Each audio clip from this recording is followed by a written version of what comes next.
This is breaking news from 7 Eyewitness News. 4:30 on your Thursday morning, we're following breaking news right now out of Niagara County. Evacuations are underway as firefighters from 26 agencies work to put out this massive fire that's burning still in the city of Lockport. We've got live team coverage for you this morning, taking you to the streets where exactly this fire is still burning this morning. 7 Eyewitness News reporter Hannah Bueller is standing by for us with more information. Hannah?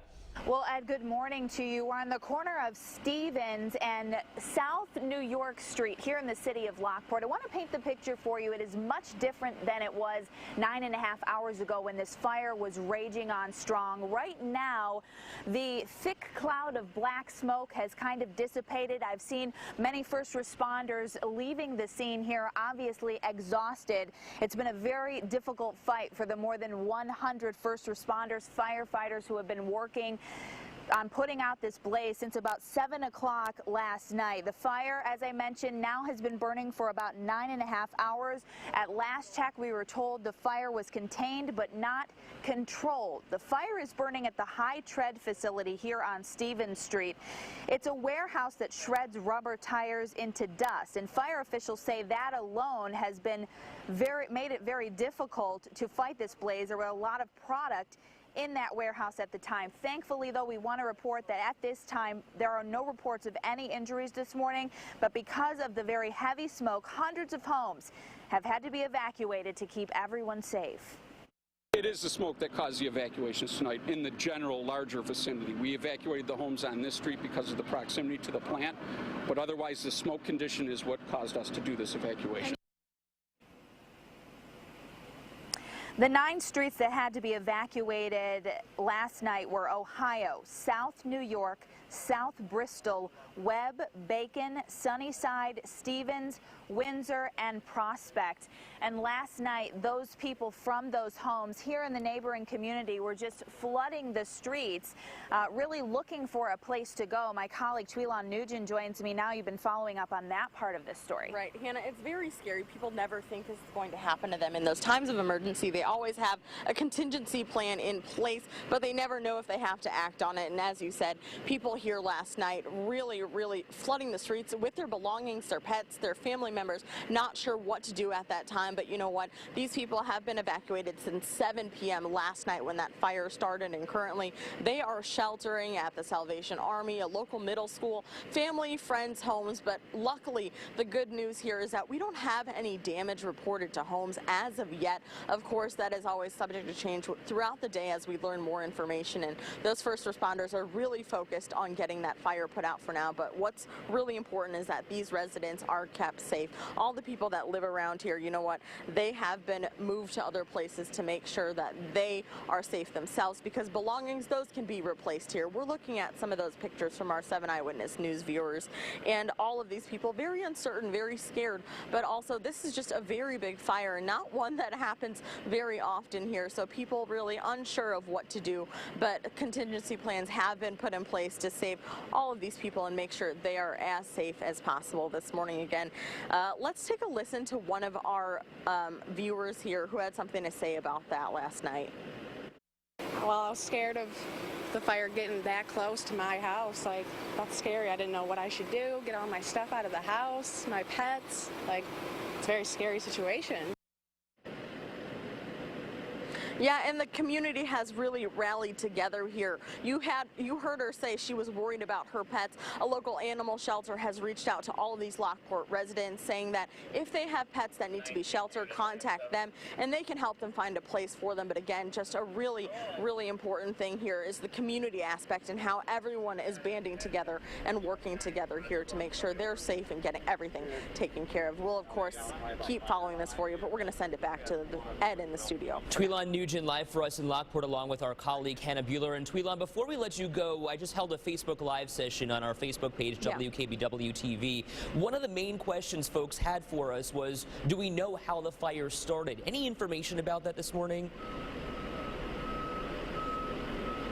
You know what? I'm not quite sure about that. Let's bring Hannah in really quick because she has been following this since last night, so she might have a little more information for you. Well, Tweelon, Ed, we do know at this point not a cause quite yet. It is still early on in this investigation, but when we did talk to the fire chief earlier on, and I have just learned actually in the last about 5 seconds that he's going to be coming over on 5 a.m. to talk to us, we learned that this fire possibly started in a storage room at this tire recycling facility. So obviously a fluid situation. The main priority, putting out the fire. The next step is going to be determining how it started. Okay, Hannah Bueller, Tweelon Nugent live for us in Lockport this morning, right at the scene of where this fire started about 7 o'clock last night. You just heard from Hannah, and we'll flip back over here, that the fire chief is going to be speaking with us at 5 o'clock, so make sure you're tuning into 7 Eyewitness News at 5. We'll stream that live for you as well on WKBW.com/live. Let's talk about what exactly is burning here. According to the fire chief, we spoke to him last night, it's burning at a tire facility, a tire recycling facility, but it's not the tires, we're told, that are burning, it's the ground down end product of those tires. So it's not necessarily posing a hazard. However, the fire chief says that the DEC was supposed to be on the ground last night trying to figure out if in fact it is posing a hazard to the folks who are in Lockport and for all intents and purposes around western New York, considering smoke could be seen billowing from Williamsville and Cheektowaga. We're going to be checking in with the DEC all morning long to try and get some more information from them. Again, some neighbors this morning living in the area are being urged to evacuate. They're living on West Avenue, Stevens Street, Prospect, Ohio, South Bristol, Bacon, Webb, Windsor, and now they've essentially had nowhere to go except to other shelters or to stay with friends and family. We have a Salvation Army shelter that's set up this morning on Cottage and Walnut, and that's where we find our photojournalist Dave Thompson. Many Lockport residents have been displaced as a result of tonight's fire, and that's where the Salvation Army has stepped in to help those in need.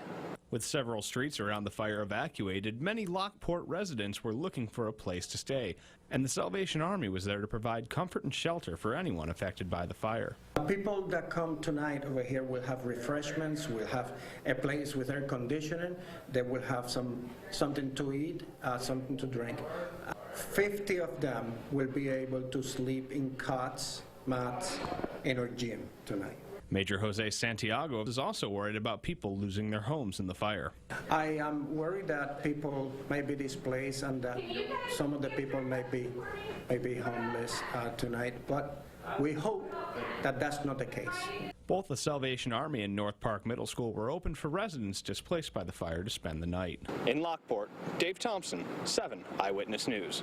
It turns out that a lot of people didn't necessarily need those shelters last night. They wound up staying with friends or family. It looks as if they were more or less empty. There were a couple of other shelters set up too around the area at North Park High School, I believe, but it doesn't look like anyone really found themselves there either, which is some good news. I mean, they found friends and family there. Exactly, but the fact that they are open and people can go and get these resources when available is just really nice to see. Let's talk about weather here, because that plays a huge factor in a fire like this, especially when smoke is spreading and can be seen from certain areas like Williamsville and Clarence, even though the fire is burning in Lockport. What do we need to know? Is there wind in the area? Is there potential You know rain what? here? We don't have much wind at all, and it is extremely humid. So this plays more of a factor on the firefighters, the first responders that are playing a role as being there all night long. So a lot of fluids, probably switching out companies as quickly as they could as well. There you go. Yeah, for sure. Still humid as you walk out the door this morning. Temperatures are quite warm as well. As you take a look at Skywatch,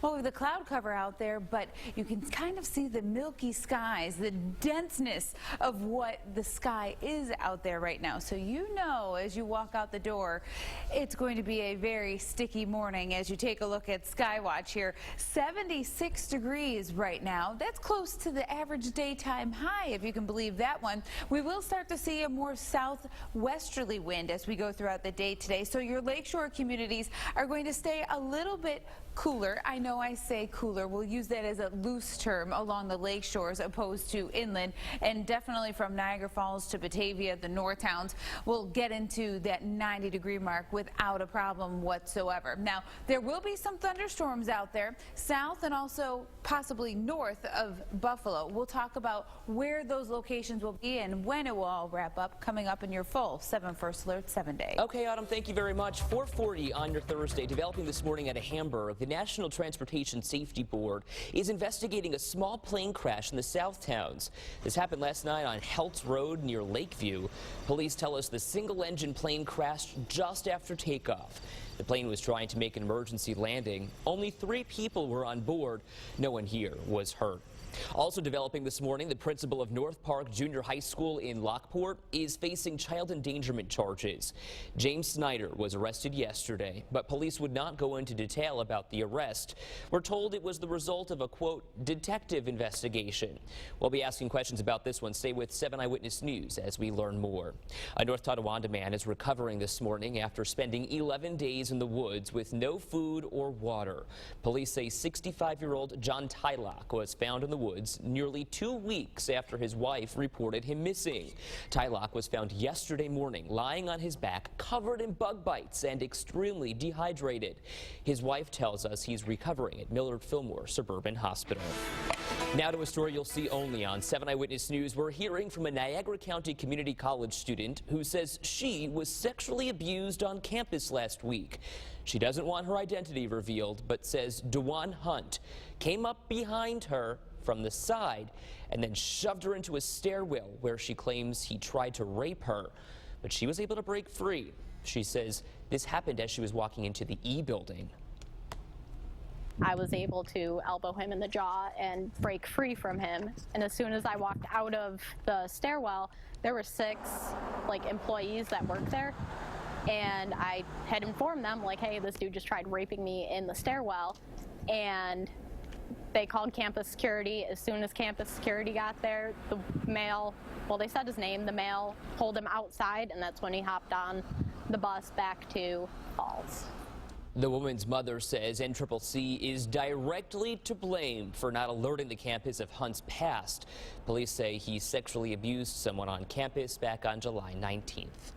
We're taking you back to the scene of this fire that's still burning right now in Lockport. It's been burning for 9 hours at this point. You're taking a look at some exclusive video that we have here at 7 Eyewitness News. We're going to go back to Tweelon Nugent and Hannah Bueller in just a moment.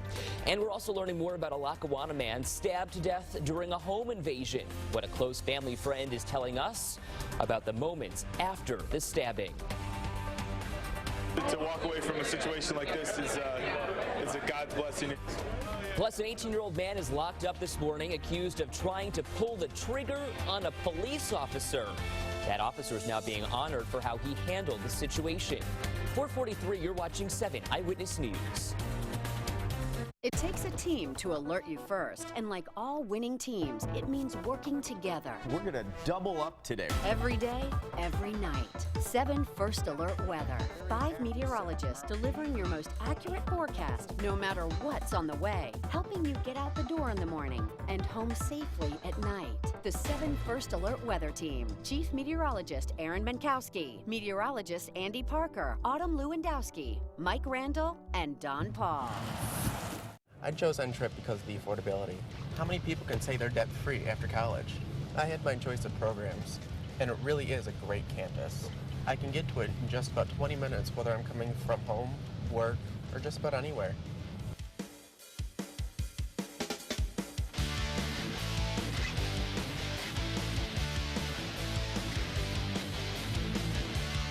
Niagara County Community College really is the smart place to start. Protect your home with a GAF Master Elite roof installed by the professionals at Sunset Builders. Sunset Builders roofers are professional, fast, and courteous, and rated top 3% of roofing contractors nationwide. Sunset Builders are also rated A+ by the Better Business Bureau. Let Sunset Builders provide you with a beautiful new roof with a lifetime roofing system. Call Sunset Builders today, 823-2800, for the last roof you'll ever need. Here we go. We're going to go out there in the rain. You're going to get wet. All right, here we go.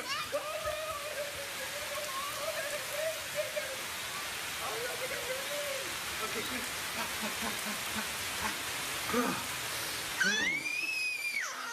Oh, yeah. Yes. So much fun. Mwah. We're getting so wet. This is breaking news from 7 Eyewitness News. And at 4:45, we're still following breaking news this morning from Lockport, where that massive fire is still burning through a recycling facility that recycles tires. And we've just got some brand new information into the live desk this morning from the Department of Labor, the Federal Department of Labor. From OSHA, we've now learned that the last inspection for this plant called High Tread International on Ohio Street was done back in 2008, and they were cited for 6 serious violations. What those violations are remain unclear this morning. We're going to be digging into that for you to try and get some more information all morning long. But now let's send things out to 7 Eyewitness News reporter Hannah Bueller, who's standing by live on Stevens Street with more. Hannah? And Ed, in addition to that, I have also learned from the fire chief that there have been other fires at this facility before, so that is certainly something that we will be following up on. But meantime, back out here live on the corner of Stevens and South New York, things appear to be kind of calming a little bit since earlier on last night around 7 o'clock when I got on scene. It was a very fluid scene. I have learned that about half the fire companies that were responding here, there were 26 at its largest peak. It's now about half of those, and we are expected to hear from the fire chief around 5 a.m. We'll bring that to you live, of course, but a very, very fluid scene here and an extremely difficult fight for the more than 100 firefighters who have been working tirelessly in very hot conditions to contain this blaze. A very long night for them and for the hundreds of neighbors who live in this area who have had to be evacuated from their homes for fear that the fire would spread. The community, though, has come out in droves to give support to these first responders. It is amazing the amount of bottled water, cases and cases of bottled water that I have seen people bringing to these firefighters. In fact, I was over at one of the restaurants getting some food myself, and someone was actually bringing a bunch of the firefighters and first responders meals and hot food as well. The good news today is that we don't have any reports of any injuries at this time. Of course, that was at last check when we talked to fire officials last night. In the next half hour, 15 minutes, we should be able to bring you an up-to-date number on that. But the fire official I did speak with just a few minutes ago told me that there were no serious injuries at this point. The smoke seems to have died down. That burning rubber smell that has been in the air seems to have died down as well. Obviously, too early to tell the cause of this fire, but the fire chief did tell us last night he believes preliminarily that it originated in some kind of a storage facility. Obviously, the first manner of business was putting out that fire, and now it will be the investigation into what started this massive blaze. Ed? Hannah Bueller live for us on Stevens Street, where folks are still being evacuated this morning after that fire. Hannah, thank you very much. We'll check back in with you once that firefighter comes to the podium at 5 o'clock. Meantime, we're getting a lot of pictures from all the folks out there. Take a look at these viewer pictures that have been coming in overnight, showing just how far away the smoke could be seen. We're told from Cheektowaga, in Williamsville, Amherst, Clarence, the smoke was seen for miles. This plume of smoke was even captured on our 7 Super Doppler radar. We'll see that coming up in a little while. Diamonds in the Rough Animal Rescue is using social media to tell everyone that they are willing to help evacuees this morning. The vet and employees are opening the clinic and their homes to shelter your pets. Again, this is Diamonds in the Rough Animal Rescue. Happening now in Maryland this morning, at least 24 people are hurt in an explosion and major fire. This is happening at an apartment complex right near Washington, D.C. There were a number of people who were hurt here, including 2 firefighters. One building collapsed, damaging several other buildings in the area. We're going to have more on this coming up on 7 Eyewitness News at 5. Also developing this morning at Lackawanna, a man is now charged in the stabbing death of a Lackawanna man. Police say Christian Gilly broke into this home on Johnson Street, stabbing 23-year-old Robert Wheeler to death. He stabbed him more than 20 times, according to police. Now, according to a close family friend, Wheeler was able to fight off the attacker long enough to make it downstairs and tell his mother who did it. He's always taking care of his sisters, and he loved his 4-year-old nephew to pieces. He was the center of his world. Wheeler's 4-year-old nephew was asleep in the same room but was not hurt in the attack. Gilly is due back in court tomorrow. 450, no charges for the driver involved in a hit-and-run crash in Cheektowaga that left a 27-year-old man dead. Adam Olenicek was hit and killed in a parking lot on French Road in March of last year. Investigators say he was lying in the parking lot of a Cheektowaga bar waiting for a ride when he was run over by a car. Cheektowaga police say there was not enough evidence to bring charges against that driver. His family, though, is not happy with this decision. I feel it's been injustice to my son. They feel that this guy did nothing wrong, which I don't see how you can run over a 225-pound person, even though you say he might have been laying down on the ground. Police say they located the car and its driver 3 to 4 hours after the accident, but again, no charges filed this morning. It was because of a gun safety feature that one Buffalo police officer is alive this morning. An 18-year-old man is locked up, accused of trying to pull the trigger. 7 Eyewitness News reporter Sierra Johnson spoke with that officer. Greeted by a standing ovation in a room filled with loved ones and former officers, 3 current members of the Buffalo Police Department were honored for remaining cool under pressure. On June 15th, those 3 officers began a foot chase of the man they believed was responsible for a robbery. The officers were able to catch up with and pin the suspect, 18-year-old Andre Fuller, but just moments after, Fuller pulled out a loaded .45 caliber handgun and pressed it against Anthony Fanera's chest. Fuller pulled the trigger twice, but the safety prevented the gun from firing. Just to walk away from a situation like this is a God's blessing, you know, it's a godsend, so to be able to go home to my family. Fanera, Aquino, and Pitts were all able to walk away, and their ability to keep calm under pressure earned them recognition from a group that knows all too well how it feels to put your life on the line each and every day. I feel good. It's a good feeling to be recognized, not only by the Italian Police Association, but the department also.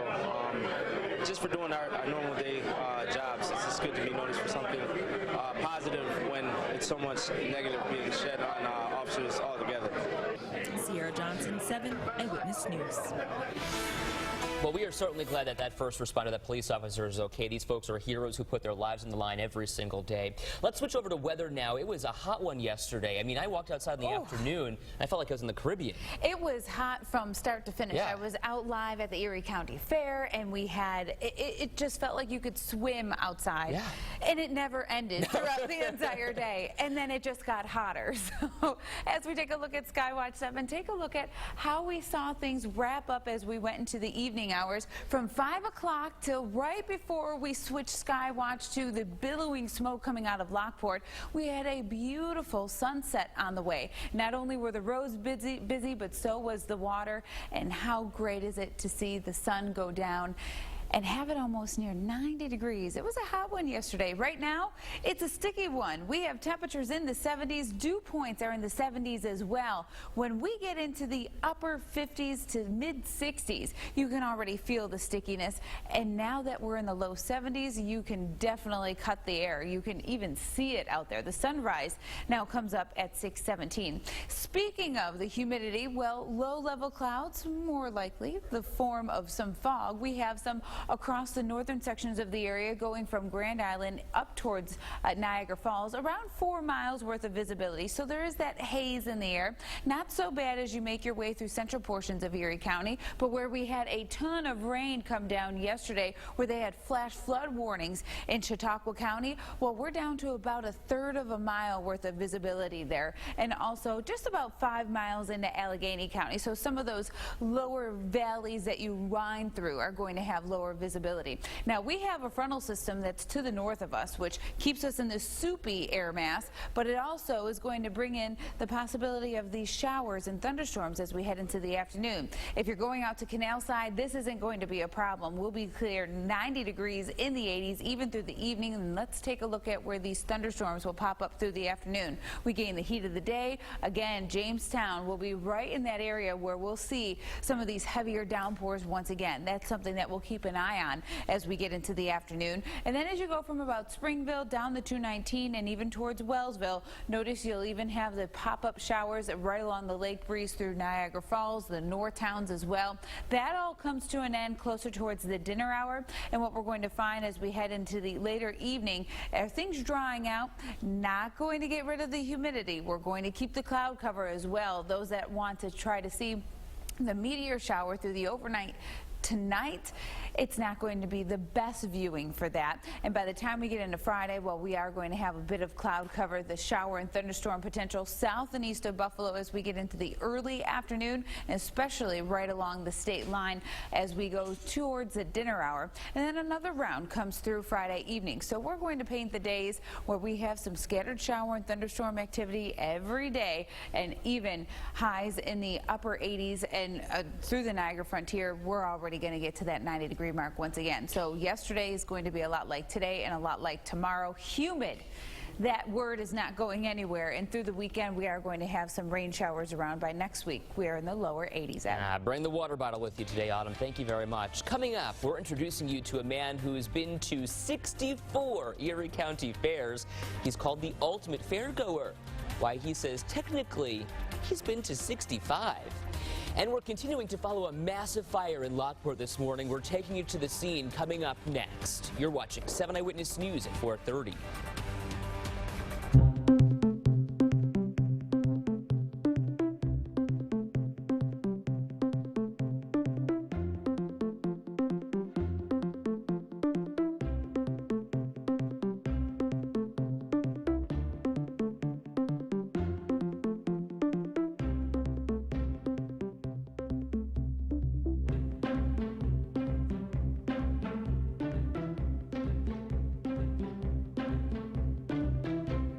Business?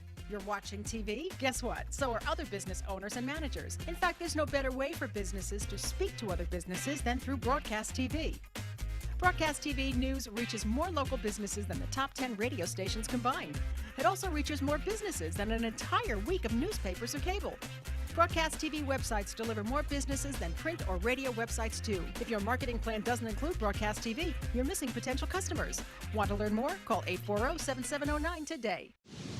Guess what I just did? Built a sandcastle? Huh. No. I just switched to Geico and got more. More? 24/7 access online, on the phone, or with the Geico app. That is more. Go get some mud. All that more has to be why they're the second largest auto insurer. Everybody likes more. I think so. Geico. Expect great savings and a whole lot more. What this place needs is better graduation rates. What this place needs is less childhood obesity. What this place needs is free help with taxes. What this place needs is healthy breakfasts. What this place needs is fitness programs for kids. What this place needs is early readers. What this place needs is mentors for teens. What this place needs is people to join us. What this place needs is you. To donate or volunteer, go to unitedway.org. The Erie County Fair is back for its 177th year. This morning, we're introducing you to a man dubbed the ultimate fairgoer. His name is Jimmy Barrett. He's 66 years old. And get this, he's been going to the Erie County Fair for 64 years. The only two fairs he missed were when he was serving overseas in the Air Force. And get a look at all of his memorabilia in the collection. Inside the fairgrounds' oldest building is the newest attraction, a museum filled with county fair history, including his own. It's unique because nobody else has those posters. Oh, there's very few of them because everybody threw everything out. When I was 6, 7 years old, starting to collect, people laughed at me, and I kept them all. Each year we go out, we ask the community to submit names of who that ultimate fairgoer is going to be. We get hundreds of entries, tons of names coming in, elaborate displays, people lobbying for their favorite person. There's a lot of you out there that come to the fair almost every day. Well, Jimmy says he's technically been to 65 Erie County fairs. That's because his mother went when she was pregnant with him. This is breaking right now in Lockport. We are hearing that the Lockport fire chief is about to speak about this fire that's burning in Lockport right now. You can see him here. Let's tune in and listen in. What? Patrick Brady, Fire Chief, City of Lockport. Jonathan Schultz, Niagara County Fire Coordinator. Great, thank you. I think we're all ready. Okay. Is everybody ready? Fire away. Okay, so what is the status at this point, Chief? The status at this point is the fire is contained. It's not going any further than it would have ever gone before. We are not calling it under control at this time. It's just contained. Have a lot of guys that have been here a very long time working very hard out back behind us right now, with my thanks for all the other companies that are here helping my department. Spent most of their night here doing a lot of hard and heavy work. Can you reiterate, you talked about some of the issues that you faced overnight, from the manpower to the water to the heat. Go over those again for us, please. Sure. Manpower-wise and equipment-wise, I think I'm going to refer to Mr. Schultz because he has the list with him and I don't. As far as water goes, we've taxed the water system here in the city of Lockport to the max. We've used all the water available to us. We even have tankers running coming from Niagara and now Orleans County to help supply water that we need to fight this fire. Quite a large volume of water we need, continuing that we will need. So we had heard from a couple of people that New York State didn't want you to use water out of the canal. Any truth to that? No, we've been drafting out of the canal for many hours supplying water. Are there any injuries to any firefighters or neighboring residents? I have no reported injuries at this time for any of the firefighters here. Any idea how the fire started, where it originated? It is still under investigation. We haven't made it to the point, again, we're only containing it to get investigators in to actually start the investigation of where it started and how it started. How difficult will that job be, considering how long this has been burning and just how great of an area and the material? I'm sure it'll be very difficult. We'll face that in the morning after some daylight.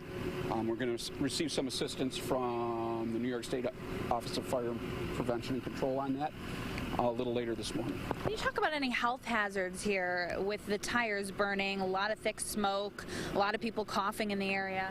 I really, we've had the DEC and the Niagara County Department of Health here. While the smoke is probably the most irritating thing, there is not a severe health hazard that we've been made aware of. The DEC will be back later on this morning to ask me some questions and to ascertain if we're having runoff anywhere. And hopefully the smoke condition will reduce as time goes on.